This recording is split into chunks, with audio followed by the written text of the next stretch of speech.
பெறுவோம். தந்தை மகன் தூய ஆவியானவரின் பெயராலே ஆமென். நம் தந்தையாகிய கடவுளிடமிருந்தும் ஆண்டவராகிய இயேசு கிறிஸ்துவிடமிருந்தும் அருளும் அமைதியும் உங்களோடு என்றும் இருப்பதாக. உம் ஆன்மாவோடும் இருப்பதாக. இயேசுவில் அன்பிற்குரியவர்களே, பாஸ்கா காலத்தினுடைய 3வது ஞாயிறு திருப்பலி கொண்டாட்டத்திற்கு உங்களை அன்போடு வரவேற்கிறேன். அன்பிற்குரியவர்களே, நாம் நடப்படுகிற இடத்தில் பருவ காலங்களை கடந்து கனி கொடுக்க வேண்டும் என்பது நம்முடைய ஆசையாக இருக்கலாம். இருந்தாலும் பல சமயங்களில் நாம் எண்ணுகிறபடி வாழ்க்கை அமைவதில்லை. நாம் தோற்று போகிறோம், துவண்டு போகிறோம். பிற மனிதர்கள் பார்வைக்கு முன்னால் ஒன்றுமில்லாதவர்களாய் தாழ்ந்து போகிறோம். ஆனால் ஆண்டவர் மீது நம்பிக்கையோடு இருக்கிற ஒரு மனிதனை எந்த இடத்தில் ஒன்றுமில்லாதவனாய் இருக்கிறோமோ அதே இடத்தில் ஆண்டவர் நம்மை எல்லா கண்களுக்கு முன்னதாய் உயர்த்துவார் என்கின்ற நம்பிக்கை தரும் செய்தியை இன்றைய நாளில் இறை வார்த்தை நம்மோடு பேசி எடுத்துரைக்கிறது. இந்த இறை வார்த்தையை கேட்போம், திருப்பலியில் முழுமனதோடு பங்கெடுப்போம். இறைவன் தாமே நாம் வாழ்கிற பணி செய்கிற இடத்தில் நம்மையும் அவர் உயர்த்துவாராக. தூய மறைபொருளை நாம் தகுதியோடு ஒப்பு கொடுக்க தடையாக இருக்கும் நம்முடைய பலவீனங்களை ஏற்றுக்கொள்வோம். எல்லாம் வல்ல இறைவனிடமும் சகோதர சகோதரிகளே, உங்களிடமும் நான் பாவியனை ஏற்றுக்கொள்கின்றேன். ஏனெனில் என் சிந்தனையாலும் சொல்லாலும் செயலாலும் கடமையில் தவறியதாலும் பாவங்கள் பல செய்தேன். என் பாவமே, என் பாவமே, என் பெரும் பாவமே. ஆகையால் இப்பொழுதும் கன்னியான புனித மரியாவையும் வானதூதர் புனிதர் அனைவரையும், சகோதர சகோதரிகளே உங்களையும் நம் இறைவனாகிய ஆண்டவரிடம் எனக்காக வேண்டிக்கொள்ள மன்றாடுகின்றேன். எல்லாம் வல்ல இறைவன் நம் மீது இரக்கம் வைத்து நம் பாவங்களை எல்லாம் மன்னித்து நம்மை நிலை வாழ்வுக்கு அழைத்துச் செல்வாராக. ஆமென்.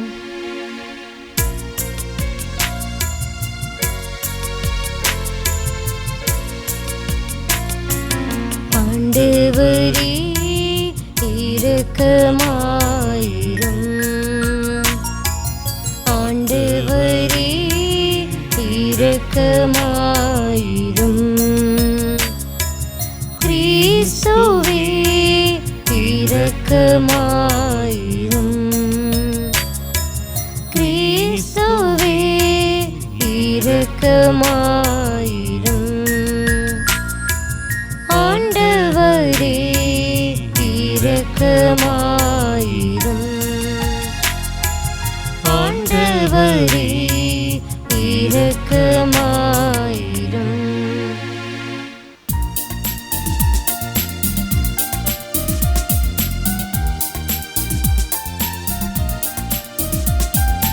உன்னதங்களிலே கடவுளுக்கு மாட்சி உண்டாகுக. உலகினிலே நன்மனத்தோருக்கு அமைதி உண்டாகுக. புகழ்கின்றோம் யாமும் மையே, வாழ்த்துகின்றோம் இறைவனே. உமக்கு ஆராதனை புரிந்து உம்மை மாட்சிப்படுத்துகின்றோம் யாம். உமது மேலான மாட்சியின் பொருட்டு உமக்கு நன்றி கூறுகின்றோம்.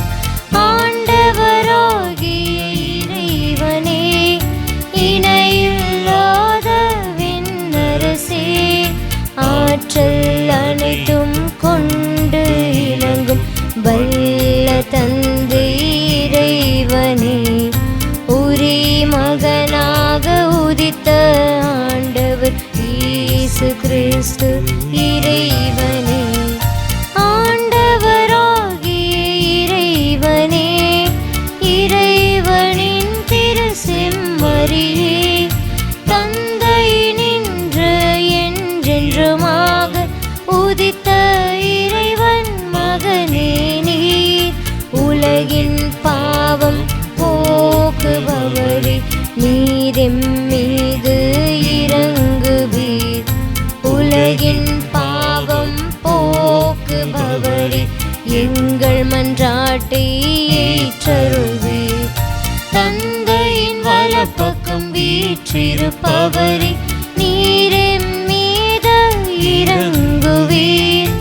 ஏனெனில் இயேசு கிறிஸ்துவே, நீர் ஒருவரே தூயவர், நீர் ஒருவரே ஆண்டவர், நீர் ஒருவரே உன்னதர்.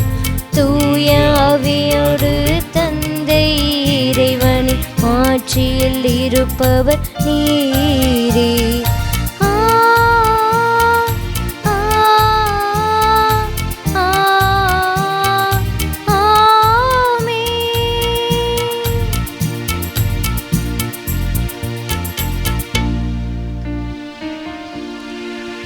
மன்றாடுவோமாக. இறைவா, புதுப்பிக்க பெற்ற இளமை உணர்வுடன் உம்மக்கள் என்றும் அக்களிப்பார்களாக. அதனால் சொந்த மக்கள் என்ற மாட்சியை மீண்டும் பெற்றுள்ள நாங்கள் உயிர்ப்பின் நாளுக்காக பேரின்பத்துடனும் உறுதியான எதிர்நோக்குடனும் காத்திருக்க செய்வீராக. எங்கள் ஆண்டவராகிய இயேசு கிறிஸ்து வழியாக உம்மை மன்றாடுகின்றோம்.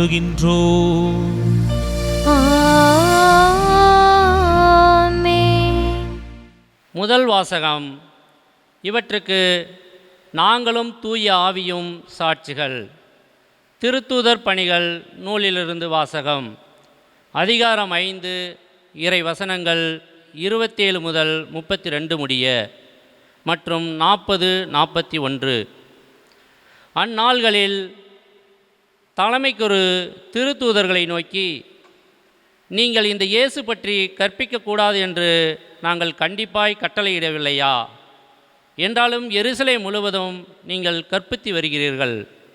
மேலும் இந்த மனிதருடைய இரத்தப்பழியையும் எங்கள் மீது சுமத்த பார்க்கிறீர்களே என்றார். அதற்கு பேதுருவும் திருத்தூதரும் மறுமொழியாக, மனிதர்களுக்கு கீழ்ப்படிவதை விட கடவுளுக்கு அல்லவா கீழ்ப்படிய வேண்டும். நீங்கள் சிலுவையில் தொங்க வைத்து கொன்ற இயேசுவை நம் மூதாதையரின் கடவுள் உயிர்த்தெழச் செய்தார். இஸ்ரேல் மக்களுக்கு மனமாற்றத்தையும் பாவ மன்னிப்பையும் அளிப்பதற்காக கடவுள் அவரை தலைவராகவும் மீட்பராகவும் தமது வலப்பக்கத்துக்கு உயர்த்தினார். இவற்றுக்கு நாங்களும் கடவுள் தமக்கு கீழ்ப்படிவோருக்கு அருளும் தூய ஆவியும் சாட்சிகள் என்றனர். இனி இயேசுவை பற்றி பேசக்கூடாது என்று திருத்தூதர்களுக்கு கட்டளையிட்டு விடுதலை செய்தனர். இயேசுவின் பெயரை முன்னிட்டு அவமதிப்புக்கு உரியவர்களாக கருதப்பட்டதால் திருத்தூதர்கள் மகிழ்ச்சியோடு தலைமைச் சங்கத்தை விட்டு வெளியே சென்றார்கள். ஆண்டவரின் அருள்வாக்கு. இறைவனுக்கு நன்றி.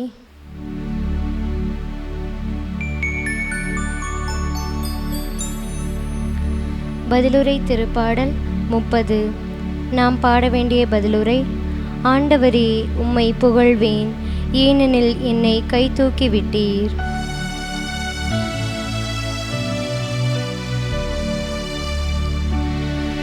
ஆண்டவரே, உம்மை புகழ்வேன், ஏனெனில் என்னை கை தூக்கி விட்டீர். ஆண்டவரே, உம்மை புகழ்வேன், ஏனெனில் என்னை கை தூக்கி விட்டீர். ஆண்டவரே, உம்மை ஏத்தி புகழ்வேன், ஏனெனில் நீர் என்னை கை தூக்கி விட்டீர். என்னை கண்டு என் பகைவர் மகிழ நீர் விடவில்லை.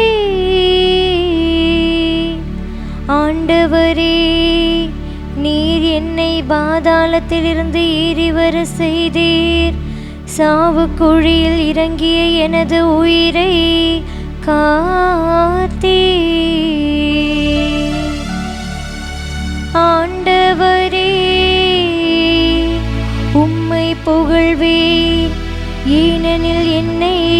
கை தூக்கி விட்டீர்.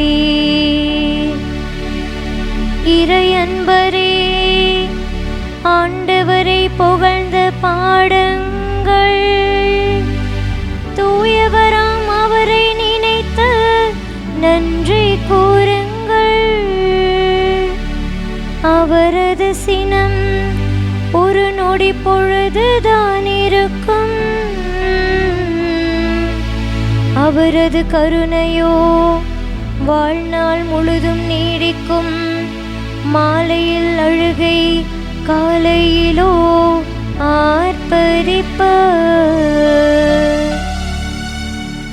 ஆண்டவரே, உம்மை புகழ்வேன், ஏனெனில் என்னை கை தூக்கி விட்டீர். ஆண்டவரே, எனக்கு செவிசாயும், என் மீது இரங்கும். ஆண்டவரே, எனக்கு துணையாயிரும். நீர் என் புலம்பலை களி நடனமாக மாற்றிவிட்டீர். என் கடவுளாகிய ஆண்டவரே, உமக்கு என்றென்றும் நன்றி செலுத்தவே. ஆண்டவரே, உம்மை புகழ்வேன், ஏனெனில் என்னை கை தூக்கி விட்டீர். ஆண்டவரே, உம்மை புகழ்வேன், ஏனெனில் என்னை கை தூக்கி விட்டீர். இரண்டாம் வாசகம். கொல்லப்பட்ட ஆட்டுக்குட்டி வல்லமையும் செல்வமும் பெற தகுதி பெற்றது.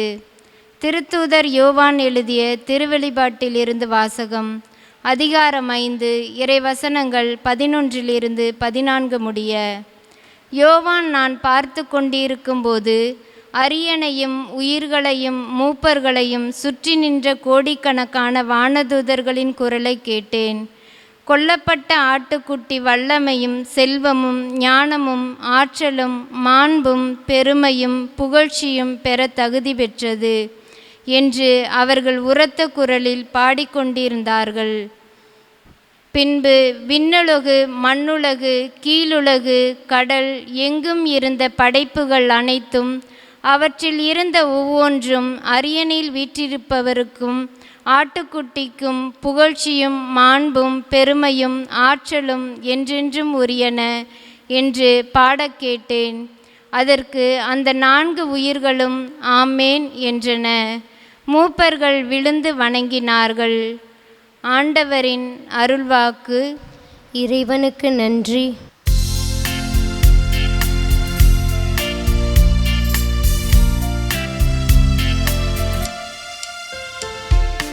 அல்லேலூயா, அல்லேலூயா, அல்லேலூயா, அல்லேலூயா, அல்லேலூயா, அல்லேலூயா, அல்லேலூயா. கிறிஸ்து உயிர்த்தெழுந்தார். அனைத்தையும் படைத்தவர் அவரே. மானிட குலத்தின் மீது இரக்கம் கொண்டவரும் அவரே. அல்லேலூயா, அல்லேலூயா, அல்லேலூயா, அல்லேலூயா, அல்லேலூயா. ஆண்டவர் உங்களோடு இருப்பாராக. உம்மான்மாவோடும் இருப்பாராக. யோவான் எழுதிய தூய நற்செய்தியிலிருந்து வாசகம். ஆண்டவரே, மாட்சி உமக்கே. அக்காலத்தில் இயேசு தம் சீடருக்கு திபேரியை கடல் அருகே மீண்டும் தோன்றினார். அவர் தோன்றியது இவ்வாறு. சீமோன் பேதுரும், திதிம் எனப்படும் தோமா, கலிலேயாவில் உள்ள கானாவைச் சேர்ந்த நத்தனியேல், செபதேவின் மக்கள் ஆகியோரோடும் இயேசுவின் சீடர்களுள் வேறு 2 கூடியிருந்தனர். அப்போது சீமோன் பேதுரு அவர்களிடம், நான் மீன் பிடிக்கப் போகிறேன் என்றார். அவர்கள், நாங்களும் உம்மோடு வருகிறோம் என்று படகில் ஏறினார்கள். அன்று இரவு அவர்களுக்கு மீன் ஒன்றும் கிடைக்கவில்லை. ஏற்கனவே விடியற்காலை ஆயிருந்தது. இயேசு கரையில் நின்றார். ஆனால் அவர் இயேசு என்று சீடர்கள் அறிந்து கொள்ளவில்லை. இயேசு அவர்களிடம், பிள்ளைகளே, மீன் ஒன்றும் படவில்லையா என்று கேட்டார். அதற்கு அவர்கள் இல்லை என்றார்கள். அவர், படகின் வலப்பக்கத்தில் வலை வீசுங்கள், மீன் கிடைக்கும் என்று அவர்களிடம் கூறினார். அவர்களும் அவ்வாறே வீசினார்கள். மீன்கள் மிகுதியாய் அகப்பட்டதால் அவர்களால் வலையை இழுக்க முடியவில்லை. இயேசுவின் அன்பு சீடர் அதை கண்டு பேதுருவிடம், அங்கு நிற்பவர் ஆண்டவர்தாம் என்றார். அதை கேட்டவுடன் தம் ஆடையை களைந்திருந்த சீமோன் பேதுரு ஆடையை இடுப்பில் கட்டிக்கொண்டு கடலில் குதித்தார். மற்ற சீடர்கள் மீன்களுடன் வலையை இழுத்து கொண்டு படகிலேயே வந்தார்கள். அவர்கள் கரையிலிருந்து வெகு தொலையில் இல்லை, ஏறக்குறைய 100 மீட்டர் தொலையில் தான் இருந்தார்கள். படகை விட்டு இறங்கியவுடன் கரியினால் தீ மூட்டி இருப்பதையும் அதன் மீது மீன் வைத்திருப்பதையும் அவர்கள் கண்டார்கள். அங்கு அப்பமும் இருந்தது. இயேசு அவர்களிடம், நீங்கள் இப்போது பிடித்தவற்றில் சில மீன்களை கொண்டு வாருங்கள் என்றார். சீமோன் பேதுரு படகில் ஏறி வலையை கரைக்கு இழுத்தார். வலை நிறைய பெரிய மீன்கள் இருந்தன. அவற்றின் எண்ணிக்கை 153. இத்தனை மீன்கள் இருந்தும் வலை கிழியவில்லை. இயேசு அவர்களிடம், உணவருந்த வாருங்கள் என்றார். சீடர்களுள் எவரும் நீர் யார் என்று இயேசுவிடம் கேட்க துணியவில்லை. ஏனெனில் அவர் ஆண்டவர்தாம் என்று அவர்கள் அறிந்து கொண்டார்கள். இயேசு அவர்கள் அருகில் வந்து அப்பத்தை எடுத்து அவர்களிடம் கொடுத்தார். மீனையும் அவ்வாறே கொடுத்தார். இவ்வாறு இயேசு இறந்து உயிருடன் எழுப்பப்பட்ட பின்பு தம் சீடருக்கு இப்போது 3ஆம் முறையாக தோன்றினார். அவர்கள் உணவருந்திய பின் இயேசு சீமோன் பேதுருவிடம், யோவானின் மகன் சீமோனே, நீ இவர்களை விட மிகுதியாக என் மீது அன்பு செலுத்துகிறாயா என்று கேட்டார். அவர் இயேசுவிடம், ஆம் ஆண்டவரே, எனக்கு உம்மிடம் அன்பு உண்டு என உமக்கு தெரியுமே என்றார். இயேசு அவரிடம், என் ஆட்டுக்குட்டிகளை பேணி வளர் என்றார். 2ஆம் முறையாக இயேசு அவரிடம், யோவானின் மகன் சீமோனே, நீ என் மீது அன்பு செலுத்துகிறாயா என்று கேட்டார். அவர் இயேசுவிடம், ஆம் ஆண்டவரே, எனக்கு உம்மிடம் அன்பு உண்டு என உமக்கு தெரியுமே என்றார். இயேசு அவரிடம், என் ஆடுகளை மேய் என்றார். 3ஆம் முறையாக இயேசு அவரிடம், யோவானின் மகன் சீமோனே, உனக்கு என்னிடம் அன்பு உண்டா என்று கேட்டார். உனக்கு என்னிடம் அன்பு உண்டா என்று இயேசு 3ஆம் முறை கேட்டதால் பேதுரு துயருற்று அவரிடம், ஆண்டவரே, உமக்கு எல்லாம் தெரியுமே, எனக்கு உன்மீது அன்பு உண்டு என்பது நீர் அறியாத ஒன்றா என்றார். இயேசு அவரிடம், என் ஆடுகளை பேணி வளர்.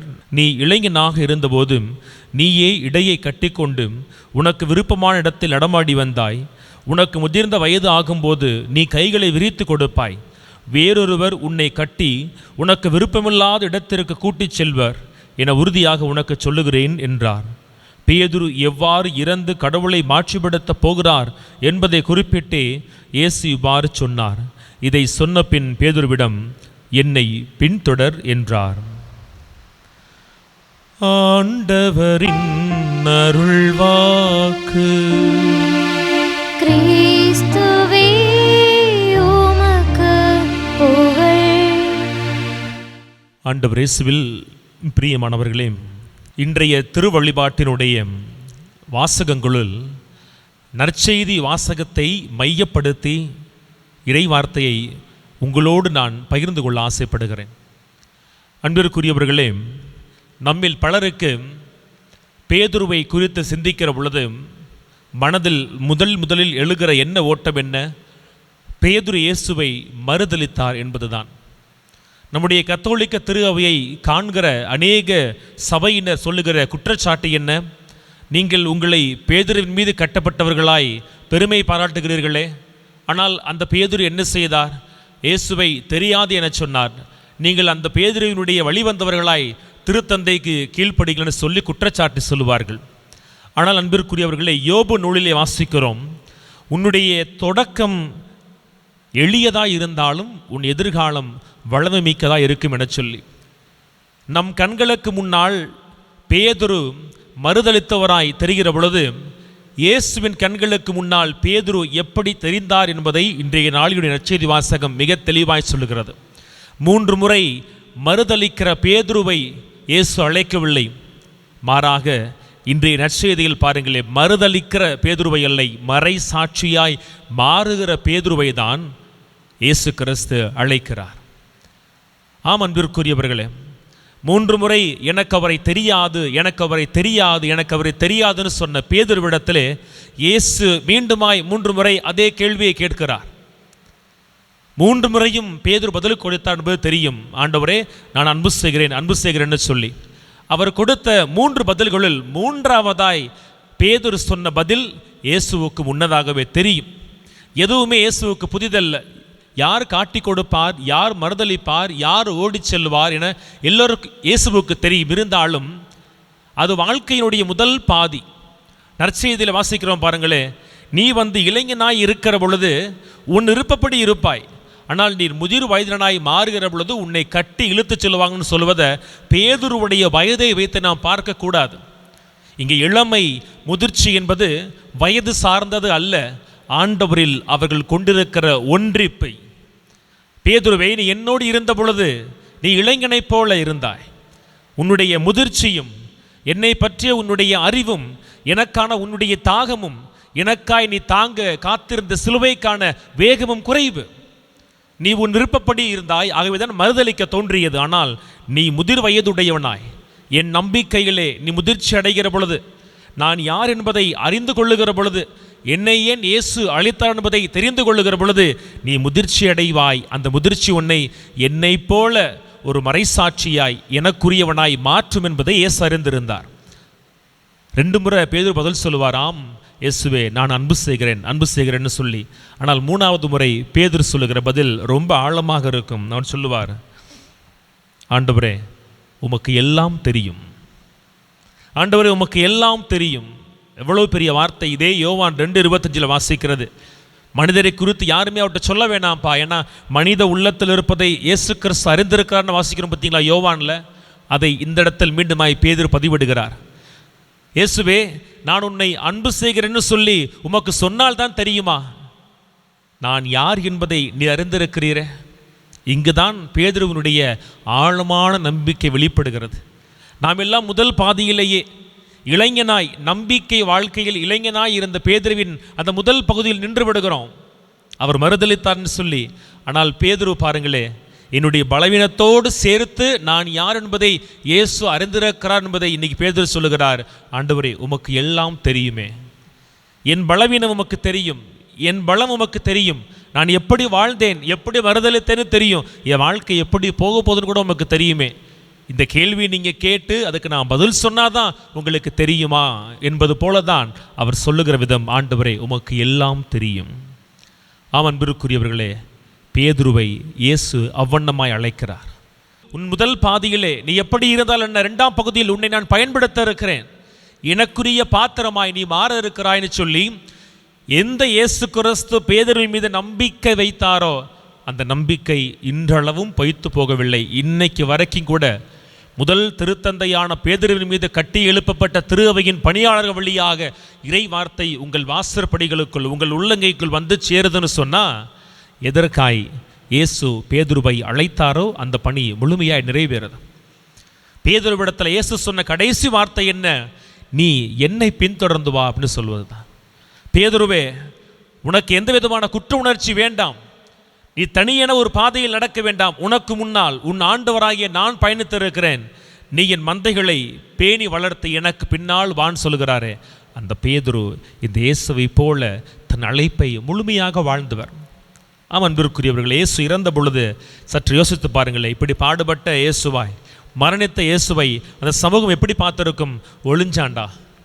3 வருஷம் இந்த ஊரில் அங்கிட்டு இங்கிட்டுமா நடந்து கலிலேய கூட்டத்தை சேர்த்து கொண்டு பெண்களோடு பேசிக்கொண்டு வரி தண்டு போன நண்பனாக்கி, உன் ஒரு கன்னத்தில் இருந்தால் மறு கன்னத்தை காட்டுன்னு சொல்லி உன் பகைவனை நேசி அன்பு செய்யன்னு சொன்னவன் எல்லோரையும் இன்னொரு புதிய நிறைய அழைத்து சென்றானே, ஒளிஞ்சான்னு சொல்லி எல்லோரும் நினைத்தார்கள். இயேசுவின் ஏனைய மக்களுடைய கண்களுக்கு முன்னால் இயேசுவின் மரணம் ஒரு முற்றுப்புள்ளியாய் இருந்த பொழுது அவர் மரணத்தில்தான் ஒரு புதிய நெறி, ஒரு புதிய திருச்சபை உருவாகிறது. அதுபோலதான் பேதுருவை பார்க்கிற பொழுது நம் எல்லோருடைய கண்களுக்கும் அவர் மறுதலிப்பவராய், ஓடுகிறவராய், தடுமாறுகிறவராய், இயேசுவினுடைய பாடுகளை வேண்டாம் என சொன்னவராய் தெரிந்தாலும் பேதுரு பின்னாளில் எப்படி மாறப்போகிறார் என்பதை அறிந்திருந்த ஆண்டவர் அவரை முழுமையாய் பயன்படுத்தினார்.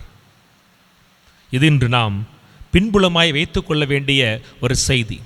இதன் அடிப்படையில் பார்க்கிறோம். நற்செய்தியினுடைய முதல் பகுதியை வாசித்து பாருங்கள். நம் எல்லோருடைய இயல்பை இன்னைக்கு பேதுரு பிரதிபலிக்கிறார். பேதுரு பாருங்களேன், நான் மீன் பிடிக்க போகிறப்பான்னு சொல்லிட்டு போகிறார். நான் மீன் பிடிக்க போகிறேன்ப்பா. நம்பிக்கை வாழ்க்கையில் ஏற்படக்கூடிய தளர்ச்சியை இன்னைக்கு பேதுரு நம்ம எல்லோருக்கும் காண்பிக்கிறார். ஒரு காரியத்திற்காய் ஜெபிப்போம், ஒரு காரியத்திற்காய் காத்திருப்போம், ஒரு விண்ணப்பத்தை ஆலயத்தில் போட்டிருப்போம், பல வேண்டுதலை வச்சிருப்போம். அது கிடைக்காத பொழுது இங்கே இருக்கிற நம்மில் 99% பேர் நம்பிக்கையில் சோர்ந்து போவோம். ஆண்டவருக்காய் காத்திருப்பது மீட்புன்னு வாசிக்கிறோம் பேதுரு எழுதிய திருமுகத்தில். ஆனால் காத்திருப்பு நமக்கு முடிவதில்லை. அதிகபட்சம் 1 மாதம் 2 மாதம் காத்திருப்போம். இல்லைன்னு சொன்னால் வேறு ஏதாவது சபைக்கு, வேறு ஏதாவது சாமிக்குன்னு சொல்லி வேண்டிக்கிட்டு ஆண்டவருக்கு ஆகாத காரியங்களை செய்வோம். நம்பிக்கையிலே தளர்ச்சி ஏற்படுகிறது. பேதுருவை பாருங்களேன், நற்செய்தியிலே நம்மோடு இருந்த ஒரு தலைவன், நம்மோடு இருந்து போதித்தவர், ரோமேயரை வீழ்த்தி அரசனாய் மாறுவார்னு நினச்சோமே. செபதேயுவின் பிள்ளைகள்லாம் நினச்சாங்க அவருடைய வலப்பக்கம் இடப்பக்கம் நமக்கும் வரப்போகுதுன்னு சொல்லி. ஆனால் அவர் இன்னைக்கு கண்களுக்கு முன்னால் இருந்து மறைந்து போய்விட்டார். ஆலயத்தை இடிங்கப்பா, கட்டி எழுப்புன்னு சொன்னாரே. தன் உடல் என்கிற ஆலயத்தில் ஆணிகளை தாங்கி செத்து போனாரே. இனி அவர் வருவாரா மாட்டாரா தெரியவில்லை. 3 ஆண்டுகள் அந்த இயேசுவுக்கு பின்னால் தங்கள் சொந்த குடும்பம், தங்கள் சொந்த பணி எல்லாவற்றையும் துறந்து விட்டு வந்தவர்கள் இயேசு இல்லாத பொழுது, இயேசு இல்லாததாய் அவர்களுக்கு தோன்றிய பொழுது அவர்கள் சோர்ந்து போகிறார்கள். பேதுரு சொல்லுகிறார், நான் மீன் பிடிக்க போகிறேன். அப்படின்னா என்ன?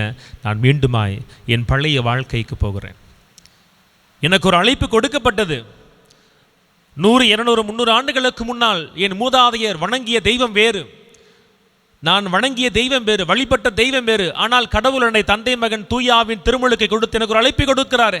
இந்த அழைப்பை பேதுரு பெற்றிருந்தார். தனக்கு கிடைக்காத பொழுது, தன்னை வழிநடத்தியவர் இல்லை என அவர் உணர்ந்த பொழுது அவர் நம்பிக்கையிலே சோர்ந்து பின்னோக்கி பயணப்படுகிறார். அவருடைய விளைவை பாருங்களேன். அவரோடு கூட இருந்தவங்களும் நாங்களும் உங்கள் கூட வரையான்னு சொல்லிட்டு போகிறாங்க. நாங்களும் கூட வரையா அப்படின்னு சொல்லிட்டு போகிறாங்க. ஆனால் அப்படி சென்றவர்களுக்கு என்ன கிடைத்தது?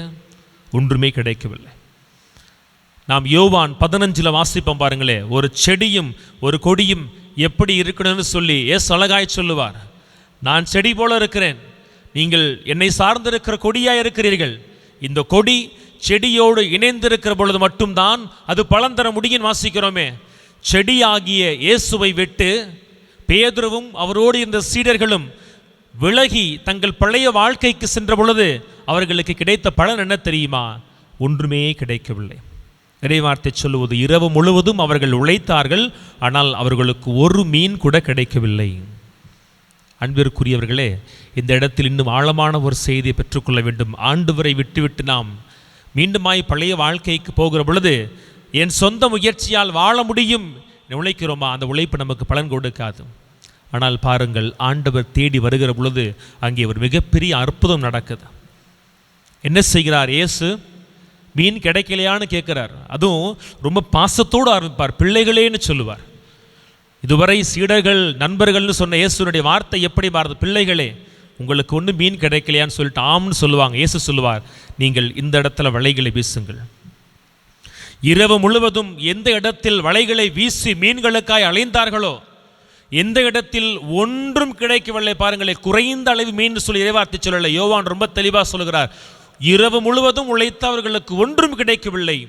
ஆனால் இயேசு சொன்ன பொழுது அவர்கள் அதே இடத்தில் வலைகளை வீசுகிறார்கள். வலை கிளிகிற அளவுக்கு அவர்களுக்கு மீன்கள் கிடைக்குது. இது எவ்வளவு பெரிய ஆசீர்வாதம்!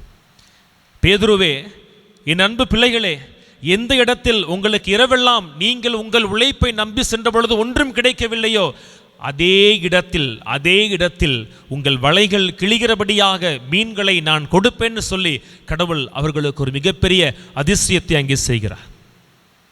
அதிலும் பாருங்களே, 153 மீன்கள் இருந்துச்சுன்னு சொல்லி யோவான் ஒரு எண்ணிக்கையை சொல்லுகிறார். அதெல்லாம் எதற்குன்னு சொல்லி யோசிக்கலாம். எதற்கு யோவான் அந்த எண்ணிக்கையை குறிப்பிடணும்? தேவையில்லாத ஒன்றுன்னு சொல்லி. ஆனால் அதற்கு ஒரு காரணம் இருக்குது, ஒரு இறைகள் பின்னணி இருக்கு. இன்னைக்கு இயேசு சீடைகளுக்கு தோன்றிய இடம் திபேரிய கடல், அது கலிலேய ஏரி, கலிலேய கடல், எப்படி வேணால் சொல்லலாம். 3 பெயர்கள் இருக்கு. இந்த கலிலேய கடலிலே 153 வகையான மீன்கள் இருந்ததாய் அன்னைக்கு நம்பப்பட்டது. ஒன்றுமே கிடைக்காத பொழுது இவர்கள் மீண்டுமா இயேசுவின் வார்த்தையை கேட்டு வலை வீசி இடத்துல 153 மீன்கள் கிடைச்சதுன்னு சொன்னால் என்ன அர்த்தம்? அந்த கடலில், அந்த ஆற்றில், அந்த ஏரியில் இருந்த எல்லா மீன்களும் இவர்கள் மீண்டுமா இயேசுவின் வார்த்தையை கேட்டு வீசிய வலையிலே அவர்களுக்கு அகப்படுகிறது. இது ஒரு நேரடி பொருள்னு சொன்னால் கடவுள் மறைமுகமாய் சொல்ல வருகிற செய்தி என்ன தெரியுமா? பேதுருவே, என் பிள்ளைகளே, நீங்கள் உங்கள் உழைப்பை நம்பி செல்கிறீர்கள். ஆனால் நான் அன்னைக்கு சொன்னேன், உங்களை இனி மீன்களை பிடிப்பவர்களாக அல்ல, மனிதர்களை பிடிப்பவர்களாய் நான் மாற்றப் போகிறேன்னு சொல்லி சொன்னாரே. இனி நீங்கள் இறை வார்த்தை என்னும் வலையை வீச வேண்டும். எந்த ஊரில் ஆம் எனக்கு இயேசுவை தெரியும் உனக்கு ஒரு வார்த்தையை சொல்வதற்கு தைரியம் இல்லையோ பேதுரு, அதே ஊரில் அதே மக்கள் மத்தியில் நீ ஒரே நாளில் 3000 பேரை 5000 பேரை என் நாமத்தினால் எனக்கு பெற்றுக் கொடுக்கிறபடியாக இதே இடத்தில் உன்னை உயர்த்துவேன் என்பதற்கான முன் அடையாளம்தான் இயேசு பேதுருவுக்கு வெளிப்படுத்துகிற இந்த மீன்பாடை என்பது. முதல் வாசகத்தில் இன்னைக்கு வாசித்தோம். ஆனால் கடந்த 2 வாரத்தை வாசிச்சு பாருங்களேன். சாலமோன் மண்டபத்துக்கு முன்னாடி இருந்துட்டு பேதுரு முழங்குவார். எந்த விதமான அதிகாரமும் பலமும் இல்லாத ஒரு பெண்ணுக்கு முன்னால் எனக்கு இயேசுவை தெரியும்னு சொல்வதற்கு தைரியம் இல்லாமல் ஒரு ஜீரோ மாதிரி இருந்த பேதுரு இன்னைக்கு பார்க்கிறோமே, சாலமோன் மண்டபத்தில் ஆலயத்திற்கு முன்னால், அரசர்களுக்கு முன்னால் இயேசுவை அறிக்கையிடுகிறேன், நீங்கள் கொன்றவரை அறிக்கையிடுகிறேன்னு சொல்லி முழங்குகிறார். ஒவ்வொரு நாளும் ஆயிரக்கணக்கில் பாருங்களேன், இந்த 153 மீன்களைப் போல பல இனம், பல மொழி, பல பேதங்களை கொண்டிருந்த எல்லா மக்களையும் தன் இறை வார்த்தை என்கிற வலையினால் பேதுருவும் ஏனைய சீடர்களும் அப்படியே கடவுளுக்கு அவர்கள் பெற்றுக் கொடுக்கிறார்களே. இதுதான் கடவுள் அவர்கள் வாழ்க்கையில் செய்த மிகப்பெரிய அதிசயம். இது இன்னைக்கு நமக்கும் பொருந்தும். கடவுள் நம்மகிட்ட கேள்வி கேட்கிறார், என் பிள்ளைகளே, உங்கள் தடுமாற்றம் எனக்கு தெரியும், உங்கள் பலவீனம் எனக்கு தெரியும், ஆயினும் நான் கேட்கிறேன், என்னை நீங்கள் அன்பு செய்கிறான்னு சொல்லி நம்முடைய பதில் என்னவா இருக்க போகிறது? நம்முடைய பதில் ஆம் என இருக்க போகிறதா அல்லது இல்லை என இருக்க போகிறதா? இது முதல் கேள்வி. இரண்டாவது, இன்றைய நற்செய்தி வழியாக கடவுள் நமக்கு கொடுக்கிற ஒரு மிகப்பெரிய ஆசீர்வாதம் என்ன? நீ என்னை சார்ந்திருக்கிற பொழுது, நீ ஒரு கொடியாய் திராட்சை செடியான என்னை சார்ந்திருந்தால் 15:7 வாசிச்சு பாருங்களேன், நான் உங்களுள்ளும் நீங்கள் என்னுள்ளும் இருக்கிற பொழுது நீங்கள் வேண்டி கேட்பதை எல்லாம் உங்களுக்கு நான் கொடுப்பேன்னு சொல்லுகிறாரே. நாம் ஒன்றுமில்லாமல் இருந்திருப்போம். நம்ம வாழ்கிற வீட்டில், வாழ்கிற தெருவில், இருக்கிற அன்பியத்தில், நம்முடைய பங்கில், நம்முடைய ஊரில், உறவுக்காரங்க முன்னாடி, நண்பர்களுக்கு முன்னாடி, சொந்தக்காரங்களுக்கு முன்னாடி, 4 பேருக்கு முன்னாடி இதுவரைக்கும் ஒன்றுமில்லாமல் நம்ம சுழியாக இருந்திருப்போம், பூஜ்ஜியமாக இருந்திருப்போம். எவ்வளவு பேசினாலும், எவ்வளவு உழைத்தாலும் நாம் வீசுகிற வியர்வை என்கிற வலையில் ஒரு செல்வம் நின்றிருக்காது. கடவுள் சொல்லுகிறாரு, நீ முழுமையாய் என்னை சார்ந்திர. தடுமாற்றம் பரவாயில்லை, எந்த சீரர் தான் தடுமாறவில்லை, எல்லா சீரர்களும் தடுமாறினார்களே, நீனும் அப்படிதான். தடுமாற்றம் பரவாயில்லை, தடுமாற்றத்திலிருந்து எழுந்து வா, உன் செடியாகி என்னோடு இணைத்து கொள்ள. அப்படி இணைச்சேன்னு சொன்னா, எந்த இடத்தில் இதுவரை நீ ஒன்றுமில்லாமல் இருக்கிறியோ அவர்களுக்கு முன்னால் நான் உன்னை உயர்த்துவேன். இங்கிருந்து நட்டு வச்சு வேற நாட்டில், வேற மாவட்டத்தில் கிடையாது. இந்த கடலில் உனக்கு மீன் கிடைக்கலையா, வா பேதுருன்னு சொல்லி வேற கடலுக்கு ஏச கொண்டு போல, உனக்கு எங்கே கிடைக்கலையோ அங்கேயே வலை கிளியே கிடைக்குன்னு சொல்லி கடவுள் கொடுத்தபடி நீ யாருக்கு முன்னால் ஒன்றுமில்லாமல் தாழ்ந்து போயிருக்கிறாயோ அவர்களுக்கு முன்னால் உன்னை உயர்த்துவேன் என்கிற செய்தியை கடவுள் கொடுக்கிறார். அதைத்தான் இணைச்சட்டம் 28 வாசிக்கிறோம். நீ கடன் பெறமாட்டாய், நீ கடன் கொடுப்பாய், நீ தாழ்ந்து போக மாட்டாய், நீ உயருவாய். உனக்கு எதிராய் எதிரி ஒரு வழியில் வரானா 7 வழியில் போவான், நீ ஒரு நாளும் கடையவனாய் மாறமாட்டாய், முதலானதாக இருப்பான்னு சொல்லி இணைச்சட்டம் சொல்லுதே. அப்படிப்பட்ட ஆசீர்வாதம் இங்கே இருக்கிற நம்ம எல்லோருக்குமே பொருந்தும். நாம் பேதுருவை போல கடவுளுக்கு முன்னால் உண்மையுள்ளவர்களாக இருக்க வேண்டும். தடுமாற்றம் பரவாயில்லை, ஆனால் உதட்டளவில் பேதுரு மறுதளித்தாலும் உள்ளத்தளவில் இயேசுவின் மீது அவர் கொண்டிருந்த அன்பு என்ன என்பதை அவரால் வார்த்தையால் சொல்ல முடியல பாருங்களேன். ஆகவே தான் சொன்னார், ஆண்டவரே உமக்கு எல்லாம் தெரியுமே, என் வார்த்தையால் உம்மிதான அன்பை எனக்கு சொல்ல தெரியலை, ஆனால் உமக்கு என் இதயத்தை தெரியும், நீர் படிக்கிறீன்னு சொல்லி பேதுரு சொன்ன மாதிரி இதயத்தை கடவுளுக்கு முன்னால் விரித்து வைப்போம். கடவுள் தாமே பேதுருவை அழைத்தது போல நம்மையும் அழைத்திருக்கிறார். பேதுருவுக்கு கொடுத்தது போல ஆசீர்வாதத்தை கொடுப்பார். ஒன்றுமில்லாதவளை இருக்கிற நம்மை இந்த உலகத்தின் முன்னால் ஆண்டவர் நடப்பட்ட இடத்திலேயே பருவ காலங்களை எல்லாம் கடந்து கனித்தருகின்ற பிள்ளைகளாய் உயர்த்துவார். ஆமேன். நம்முடைய நம்பிக்கையை நாம் அறிக்கையிட்டு பாடுவோம்.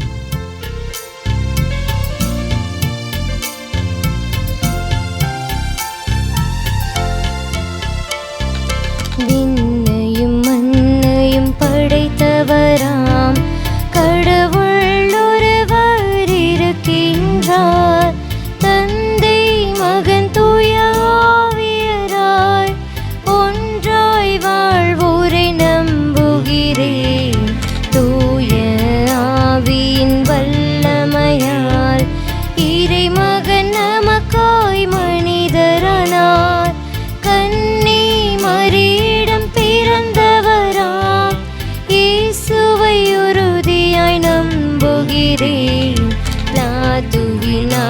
பூமியில் பாடுபட்டார், சிலுவையில் இருந்து அடக்கப்பட்டார், மூன்றாம் நாளில் உயிர்த்தெழுந்தார், இறப்பின் மீதே வெற்றி கொண்டார். விண்ணகம் வாழும் தந்தையிடம் அரியணை கொண்டு இருக்கின்றார், உலகம் முடியும் காலத்திலே நடுவராய் திரும்பவும் வந்திடுவார். தூய ஆவியாரை நம்புகிறேன், பாரினில் அவர் துணை வேண்டுகிறேன், பாவ மன்னிப்பால் தூய்மை பெற்று பரிகார வாழ்வில் நிலைத்திடுவேன். திருவவை உரைப்பதை நம்புகிறேன், புனிதர்கள் உறவை நம்புகிறேன், உடலின் உயிர்ப்பை நிலை வாழ்வை உறுதியுடனே நம்புகிறேன். ஆமென்.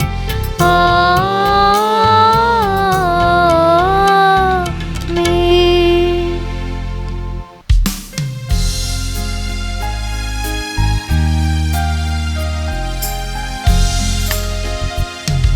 இதோ இதோ என்னை தந்தேன் இறைவா, இதோ இதோ எல்லாம் தந்தேன் தலைவா, இதோ இதோ என்னை தந்தேன் இறைவா, இதோ இதோ எல்லாம் தந்தேன் தலைவா. உன்னை தரவா பொருள் தரவா, என்னை தருவேன் எல்லாம் தருவேன். உன்னை தரவா பொருள் தரவா, என்னை தருவேன் எல்லாம் தருவேன். இதோ இதோ என்னை தந்தேன் இறைவா, இதோ இதோ எல்லாம் தந்தேன் தலைவா. அன்பு உறவுகளே, உங்களுடையதும் என்னுடையதுமான இப்பலி எல்லாம் வல்ல தந்தையாக இறைவனுக்கு ஏற்றதாகும்படி மன்றாடுங்கள். ஆண்டவர் தமது பெயரின் புகழ்ச்சிக்காகவும் மாட்சிக்காகவும் நமது நன்மைக்காகவும் புனித திரு அவை அனைத்து நலனுக்காகவும் உமது கையிலிருந்து இப்பலியை ஏற்றுக்கொள்வாராக. ஆண்டவரே, அக்களிப்புறும் திரு அவையின் காணிக்கைகளை ஏற்றுக்கொள்ள உம்மை வேண்டுகின்றோம். இப்பெரும் மகிழ்ச்சிக்கு உரிய காரணத்தை நீர் தந்திருப்பதால் அதன் பயனாகிய முடிவில்லா பேரின்பத்தையும் எங்களுக்கு அருள்வீராக. எங்கள் ஆண்டவராகிய இயேசு கிறிஸ்து வழியாக உம்மை மன்றாடுகின்றோம். ஆமென். ஆண்டவர் உங்களோடு இருப்பாராக. உம்மான்மாவோடும் இருப்பாராக.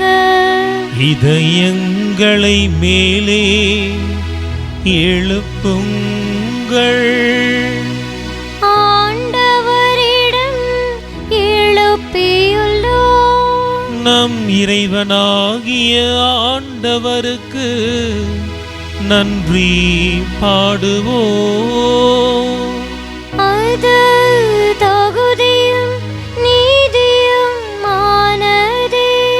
ஆண்டவரே, எக்காலத்திலும் உம்மை புகழ்ந்துரைப்பதும் எல்லாவற்றுக்கும் மேலாக எங்கள் பாஸ்காவாகிய கிறிஸ்து பலியான இச்சிறப்பான காலத்தில் உம்மை இன்னும் மிகுதியாக வாழ்த்தி போற்றுவதும் மெய்யாகவே தகுதியும் நீதியுமாகும், எங்கள் கடமையும் மீட்புக்குரிய செயலுமாகும். கிறிஸ்து எங்களுக்காக இன்னும் தொடர்ந்து தம்மை கையளித்து திருமுன் இடையராது பரிந்து பேசி எங்களை ஒவ்வொரு நாளும் பாதுகாத்து வருகின்றார். பலியான அவர் இனிமேல் சாக மாட்டார். கொலை செய்யப்பட்ட அவர் என்றென்றும் வாழ்கின்றார். ஆகவே பாஸ்கா மகிழ்ச்சி பொங்க அனைத்துலகின் மாந்தர் அனைவரும் மக்களிக்கின்றனர். அவ்வாறே ஆற்றல் மிக்கோரும் அதிகாரம் கொண்ட தூதர்களும் உமது ஆட்சியை புகழ்ந்து பாடி ஆர்ப்பரிப்பதாவது: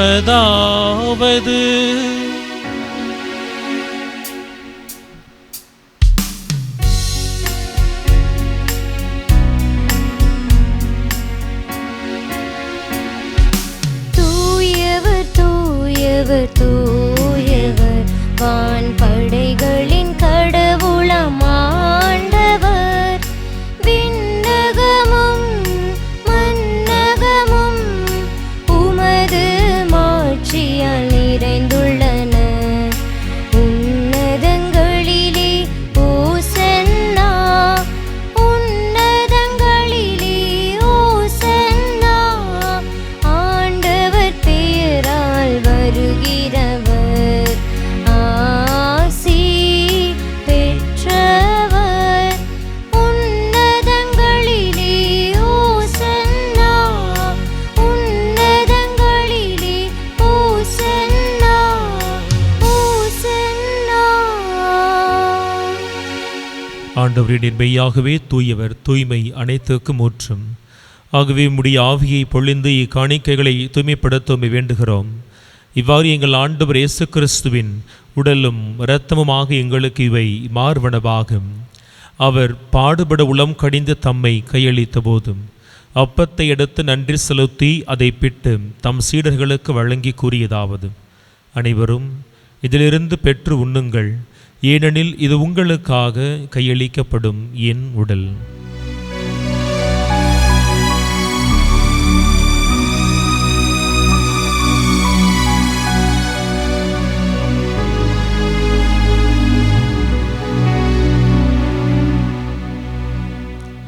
அவண்ணமே இரவு விருந்தை அருந்திய பின் கிண்ணத்தையும் எடுத்து மீண்டும் உமக்கு நன்றி கூறி தம் சீடர்களுக்கு வழங்கியவர் கூறியதாவது: அனைவரும் இதிலிருந்து பெற்று பருகுங்கள், ஏனெனில் இது புதிய நிலையான உடன்படிக்கைக்கு உரிய என் இரத்தத்தின் கிண்ணம். இது பாவ மன்னிப்புக்கென்று உங்களுக்காகவும் பலருக்காகவும் சிந்தப்படும். இதை என் நினைவாக செய்யுங்கள்.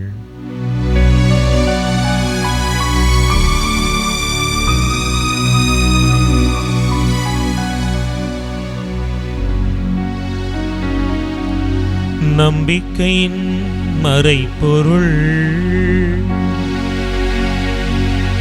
ஆண்டவரே, நீர் வருமளவும் உமது இறப்பினை அறிக்கையிடுகின்றோம், உமது உயிர்ப்பினையும் எடுத்துரைக்கின்றோம். ஆகவே ஆண்டவரே, நாங்கள் பாஸ்கா மறைபொருளை நினைவு கூர்ந்தும் வாழ்வையும் மீட்பையும் எங்களுக்கு கொடியாக வழங்கும் அப்பத்தையும் கிண்ணத்தையும் மோக்கப்பு கொடுக்கிறோம். உம் திருமுன் நின்று மொக்க ஊழியம் புரிய தகுந்தவர்களாய் எங்களை ஏற்றுக்கொண்ட கருபைக்கு நன்றி செலுத்துகிறோம். கிறிஸ்துவின் உடலிலும் இரத்தத்திலும் பங்கு கொள்ளும் எங்களை தூய ஆவியானவர் ஒன்று சேர்த்தலும்படியாக உம்மை தாழ்மையோடு மன்றாடுகிறோம். ஆண்டவரே, உலகெங்கும் பரவியிருக்கும்படிய திரு அவையை நினைவு கூர்ந்தருளும். எங்கள் திரு அவையை வழிநடத்தும் கருதினால் குழாம், எங்கள் மறைமாவட்ட ஆயர் ஆரோக்கியராஜ், இனிய ஆயர்கள், குருக்கள், துறவியர் நிறைவாய் ஆசீர்வதித்தும் அவர்கள் தம் பணியின் வழியாக உம்முடைய திரு அவை அன்பில் நிறைவு பெறச் செய்திருளும். மேலும் ஈர்த்தலும் எதிர்நோக்குடன் துயில்களும் எங்கள் சகோதர சகோதரிகளையும் இறந்தோர் அனைவரையும் இரக்கத்துடன் நினைவு கூர்ந்து உம்முடைய திருமுக ஒளியினுள் ஏற்றருளும். எங்கள் அனைவர் மீதும் இரக்கமாயிரும். கடவுளின் கன்னித்தாயான புனித மரியாம், அவருடைய கணவரான புனித யோசேப்பு, புனித திருத்தூதர்கள், இந்த உலகில் உமக்கு உகந்தோராய் வாழ்ந்த எல்லா புனிதரோடும் நாங்களும் நிலை வாழ்வின் மக்களாய் மாறி உம் திருமகனும் எங்கள் மீட்பருமான இயேசு கிறிஸ்து வழியாக உம்மை புகழ்ந்திரும் வரம் அருள இறைஞ்சி மன்றாடுகிறோம்.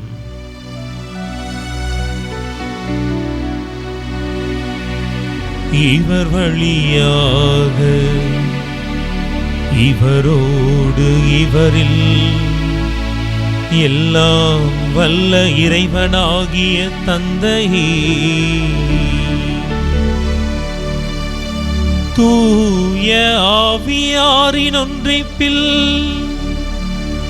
எல்லா புகழும் ஆட்சியும் என்றென்றும் உமக்கு உரியதே. ஆமென், ஆமென், ஆமென். மீட்பரின் கட்டளையினால் கற்பிக்கப்பட்டு இறை படிப்பினையால் பயிற்சி பெற்ற நாம் துணிந்து மன்றாடுவோம். விண்ணுலகில் இருக்கின்ற எங்கள் தந்தையே, உமது பெயர் தூயது என போற்ற பெறுக. உமது ஆட்சி வருக. உமது திருவுளம் விண்ணுலகில் நிறைவேறுவது போல மண்ணுலகிலும் நிறைவேறுக. எங்கள் அன்றாட உணவை இன்று எங்களுக்கு தாரும். எங்களுக்கு எதிராக குற்றம் செய்வோரை நாங்கள் மன்னிப்பது போல எங்கள் குற்றங்களை மன்னியும். எங்களை சோதனைக்கு உட்படுத்தாதேயும், தீமையிலிருந்து எங்களை விடுவித்தருளும். ஆண்டவரே, மனித அறிவையெல்லாம் கடந்த இறை சமாதானத்தை எங்கள் மீது பொழிவீரென வாக்களித்தீரே. எங்கள் பலவீனங்கள் பாவங்கள் நீர் வழங்கும் அமைதியை பெற்றுக்கொள்வதற்கு தகுதியில்லாதவர்களாய் எங்களையும் எங்கள் இல்லத்தையும் மாற்றிவிடாதபடி உம்மீதான எங்கள் எளிய நம்பிக்கை, அந்த நம்பிக்கையை வெளிப்படுத்தும் எளிய பக்தி முயற்சிகள், நன்மையான காரியங்களை கண்ணோக்கி ஆண்டவரே, நீர் வாக்களிக்கிற அமைதியும் ஒற்றுமையும் நோய் நொடியில்லாத வாழ்க்கையும் எங்கள் உள்ளத்திலும் இல்லத்திலும் நிறைவாய் குடிகொள்வதாக. என்றென்றும் வாழ்ந்து ஆட்சி செய்கின்றவர் நீரே. ஆமென். நம் ஆண்டவர் இயேசு கிறிஸ்துவின் அமைதி உங்களோடு என்றும் இருப்பதாக. உம் ஆன்மாவோடும் இருப்பதாக. ஒருவருக்கொருவர் கிறிஸ்துவின் அமைதியை பகிர்ந்து கொள்வோம்.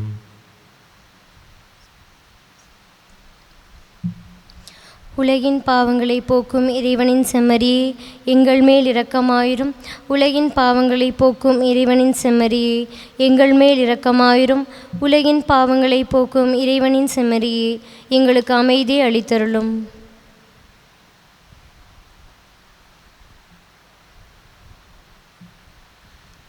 இதோ இறைவனின் செம்மறி. இவர்தாமே மனிதர் பார்வையில் நாம் பலவீனராய் இருந்தாலும் அவர் பார்வையில் அவர் பணிக்காய் நம்மை பயன்படுத்த அழைப்பு கொடுக்கிறவர். அவர் விடுக்கிற அழைப்பினை நாம் முழுமையாக நிறைவேற்ற திருவுடலாய் நமக்குள் ஆற்றலாய் எழுந்து வருகிறார். இவருடைய திருவிருந்திற்கு அழைக்கப்பட்ட நாம் அனைவரும் பேறு பெற்றவர்கள். ஆண்டவரே, நீர் என் இல்லத்தில் எழுந்தருள நான் தகுதியற்றவள். ஆனால் ஒரு வார்த்தை மட்டும் சொல்லியருளும், எனது ஆன்மா நலமடையும். ஆசை திருவிருந்துக்கான மன்றாட்டு. ஆண்டவரே, நீர் என் இல்லத்தில் எழுந்தருள நான் தகுதியற்றவள். ஆனால் ஒரு வார்த்தை மட்டும் சொல்லியருளும் என்று நூற்றுவர் தலைவன் ஜெபித்தது போல நாங்களும் இப்போது உம் திருப்பாதம் பணிந்து வேண்டுகிறோம். இனிய இயேசுவே, நாங்கள் தகுதியற்றவர்களாய் இருந்தாலும் எங்கள் தகுதியின்மையை பாராமல் நீர் எங்கள் உள்ளங்களில் எழுந்து வாரும். உம் அன்பிலும் அருளிலும் நாங்கள் நிலைத்திருக்க எம்முள் எழுந்து வாரும். நன்மை செய்வதில் ஆர்வமுள்ளவர்களாய் தீமைகள் அனைத்திலிருந்தும் விடுதலை பெற்றவர்களாய் வாழவும் எங்களை வழிநடத்த வாரும். எல்லா நலன்களாலும் வளங்களாலும் எங்களை நிரப்ப வாரும். ஆமென். கிறிஸ்துவில் பிரியமானவர்களே, ஆண்டவர் கொடுத்த அற்புதமான நாளில் அவரிடத்தில் நாம் ஜெபிக்கிற நேரம் இது. ஜெபங்களிலெல்லாம் தலை சிறந்த ஜெபமான திருப்பலியில் நாம் ஒப்பு கொடுத்து ஆண்டவரிடத்தில் மன்றாடி கொண்டிருக்கிறோம். நாம் சொல்வதற்கு முன்னதாகவே கடவுள் நம் தேவைகளை அறிந்திருந்தாலும் பிள்ளைகளுக்குரிய பாசத்தோடு நம் தந்தையின் பாதத்தில் முடியல உள்ளத்தை எல்லாம் கொட்டுகிற நேரம் இது. சாமுவேல் முதல் நூலிலே முதல் அதிகாரத்தில் வாசிக்கிறோம். சாமுவேலின் தாய் அண்ணா ஆண்டவருக்கு முன்னால் தன் உள்ளத்தை கொட்டினார் என சொல்லி, இது நேரத்தில் நமக்குள் இருக்கும் அத்தனை தேவைகளையும் ஆண்டவருடைய பிரசன்னத்தில் அவர் பாதத்தில் எடுத்து வைப்போம். எனவே நாமே இந்த பாடல் வழியாக நம் ஜெபத்தின் வழியாக இந்த மன்றாட்டுகளை எல்லாம் கேட்டு நம்மை நிறைவாய் ஆசீர்வதிப்பாராக.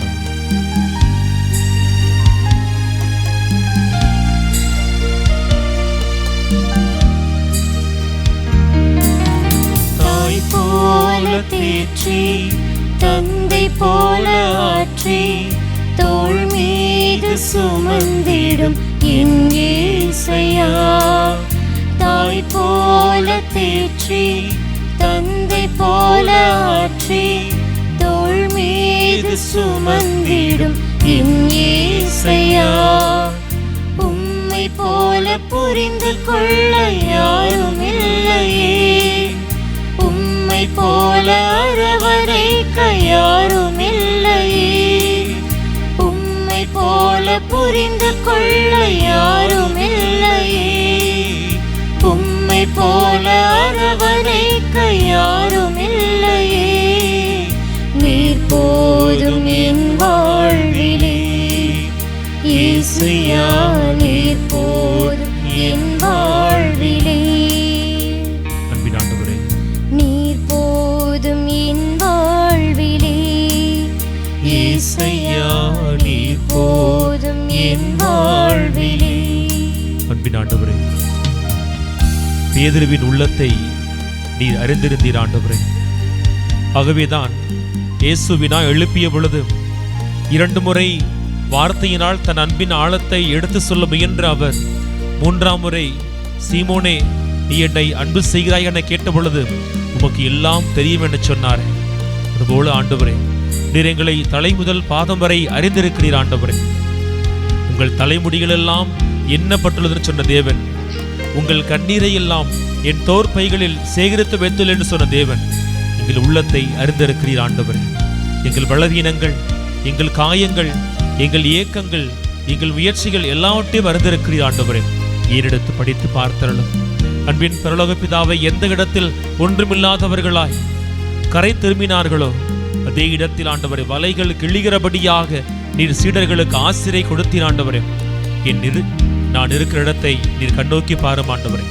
நான் வாழ்வதற்காய் நடப்பட்டிருக்கிற இடத்தை கண்ணோக்கி பாரும் ஆண்டவரே. என் வாழ்வில் இத்தனை நாட்களில் என் முயற்சிகள், நான் எடுத்த எல்லா காரியங்களிலும் ஆண்டவரே, என் தொழிலில் எதிலுமே எனக்கு நிறைவான பலன் கிடைக்கவில்லை ஆண்டவரே. கடுமையான உழைப்பை கொடுக்கிறேன், கடுமையான சிந்தனையை கொடுக்கிறேன். என்ன செய்யலாம்னு சொல்லி இரவெல்லாம் நான் தூங்காமல் விழித்திருந்து யோசித்துக் கொண்டே இருக்கிறேன் ஆண்டவரே. எப்படி உழைக்கலாம்னு சொல்லி என் வியர்வை ஆண்டவர் நிலத்தில் விழுகிறபடியாக நான் அன்றாடம் உழைக்கிறேன், ஓடுகிறேன், தேய்ந்து போகிறேன். ஆனால் ஒன்றும் மிச்சமில்லை ஆண்டவரே. என் களஞ்சியத்தை திறந்து பார்க்கிற பொழுது அது வெறுமையாய் இருக்கிறது ஆண்டவரே. என் முயற்சியும் நான் கொடுத்த உழைப்பும் ஆண்டவரே, அது ஊதி தள்ளப்பட்டதாய் ஒன்றுமில்லாமல் வெறுமையாய் நிற்கிறேனே ஆண்டவரே. என்னை கண்ணோக்கி பாரும் ஆண்டவரே. என் முயற்சிகள் எல்லாம் நீ அறிந்தது ஆண்டவரே. எதில் நான் சாதிக்க வேண்டும் என சொல்லி, எதில் நான் முன்னேற வேண்டும் என சொல்லி, எதில் என் வாழ்க்கை மலை போல உயர வேண்டும் என சொல்லி காத்திருக்கிறேனோ அதை நீ அறிந்திருக்கிறீர் ஆண்டவரே. என் உள்ளத்தின் ஏக்கத்தை நீர் பார்த்தருளும் ஆண்டவரே. ஆண்டவரே, நீர்தாமே உம் சீடர்களை, உம் திருத்தூதர்களை, பிள்ளைகளே என் அன்பொழு அழைத்த ஆண்டவரை அருகில் வந்து அவர்களை வழி நடத்தி ஆண்டவரே, எந்த பக்கத்தில் வலையை வீசுகிற பொழுது நிறைவான பலன் கிடைக்கும் என சொல்லி வழிகாட்டினீரோ என் வழிகாட்டியாய் நீர் மாறும் ஆண்டவரே.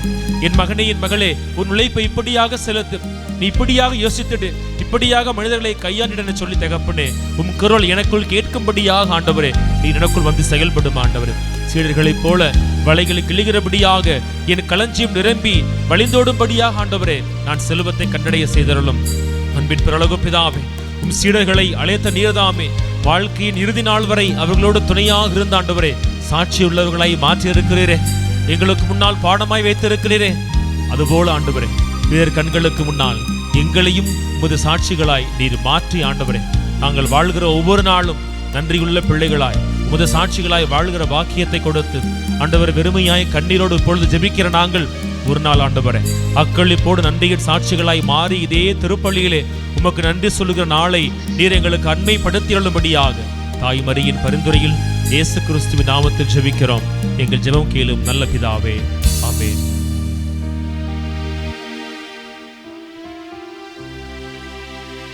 ஆண்டவரே, நிலையான மறை நிகழ்வுகளால் நீர் புதுப்பிக்க திருவுளமான உம் மக்களை கனிவுடன் கண்ணோக்கியருள உம்மை வேண்டுகின்றோம். அதனால் நாங்கள் மாட்சிக்கு உரிய உடலின் அழிவற்ற உயிர்த்தெழுதலுக்கு வந்து சேர அருள்வீராக. எங்கள் ஆண்டவராகிய இயேசு கிறிஸ்து வழியாக உம்மை மன்றாடுகின்றோம்.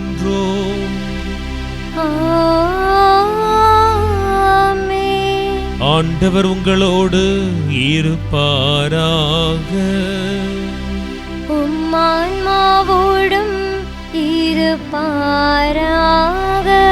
எல்லாம் வல்ல இறைவன் தந்தை, மகன், தூய ஆவியார் உங்கள் அனைவரையும் நிறைவாக ஆசீர்வதிப்பாராக.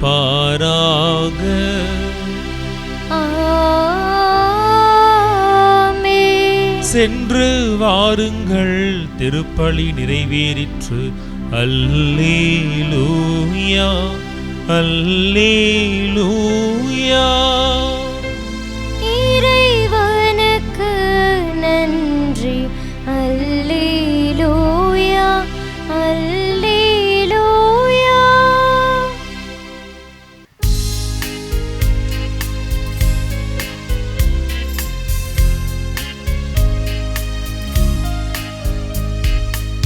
இறைவனி முதலில் உனை தெரிந்தார், கரை சிறிதில்லா காத்திருந்தார். இறைவனி முதலில் உனை தெரிந்தார், கரை சிறிதில்லா காத்திருந்தார். மறையவர் புகழும் மாமரியே, கரை சேர்ப்பதுவே உன் பணியே. தாவீதின் குலமலரே, ஒளி தாங்கிடும் மகள் விளக்கே, என்னை காத்திடும் மாரணங்கே, அருள் சுரந்திடும் தேன் சுனையே. தாவீதின் குலமலரே. தந்தை, மகன், தூய ஆவியாரின் பெயராலே ஆமேன்.